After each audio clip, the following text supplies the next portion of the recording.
You enjoying yourselves?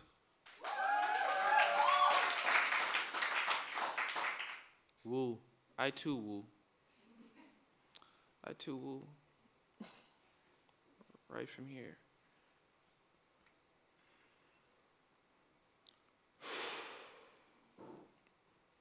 I try to enjoy every second of this stuff because you never really know when it's going to be your last. You never know when disaster may strike, when a poet may be sneakily setting you up into a poem and making it seem like a conversation as though he really cares. In those moments right now when you're actually so deeply entrenched in performance that you don't know that a poem started several seconds ago. And now it's like, how did I get here? What happened? Why did these things suddenly rhyme? That's not what's happening right now. That was actually conversation. You see how there's no poem here? Sometimes I'm unprofessional. Other times, that wasn't it either.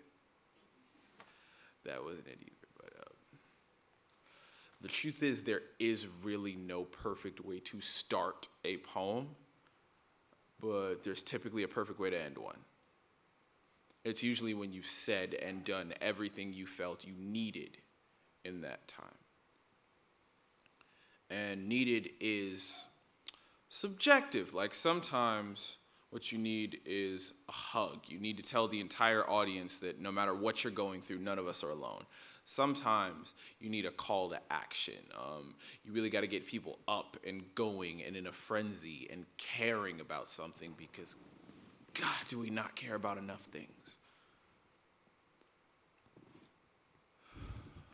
Sometimes you just need to feel a little less heavy. Like, I think poetry got really heavy for me.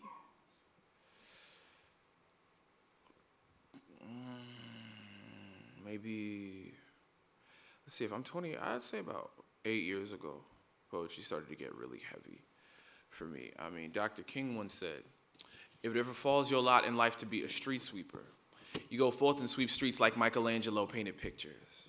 Like Beethoven composed music and Shakespeare wrote poetry. You just go be the best at whatever it is you are. You learn to take pride in your work. Because I learned depression come when there's no pride left to take. You see, 28 years ago, I fell to America. But 8 years ago, it fell my lot to be a dropout. 7 years ago, it fell to be homeless. I fell a lot.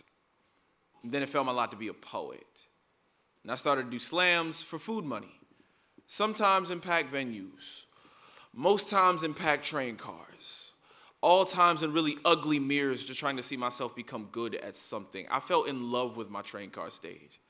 Some days I wanted to stand on the track and give it a kiss. I performed in only the whitest of areas to avoid anyone I knew, just places where everybody's favorite poem, just something about black kids dying. I thought of King and how America loves a revolution so much after it has already died. I thought of strange fruit and how they may use it to feed a starving artist. I turned my notebook pages back into the trees we hung from, hoping that the firewood would just keep me warm at night. I remember a white woman handed me $1. She turned it to her daughter and told her I was the most talented bum she'd ever seen. And I wondered how pretty I must have made my death sound.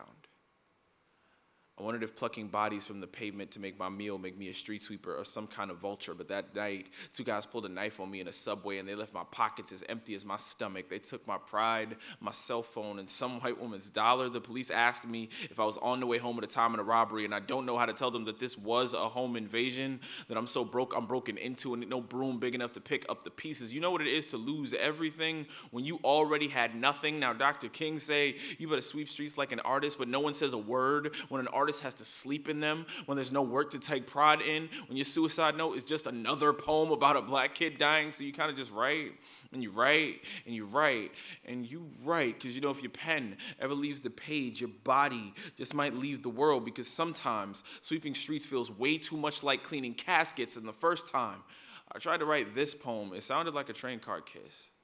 Sounded like a real good reason not to be here, but if it falls your lot in life to be a poet, you write of kids who live and you make yourself the first one.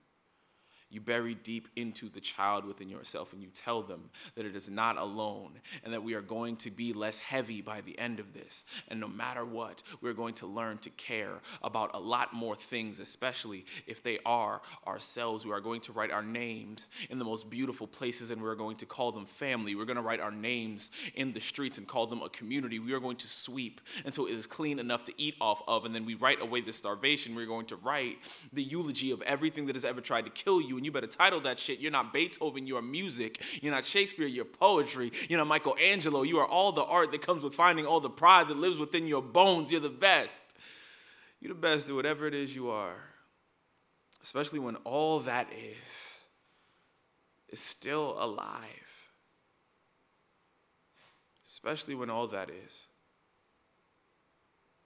still. Thank you.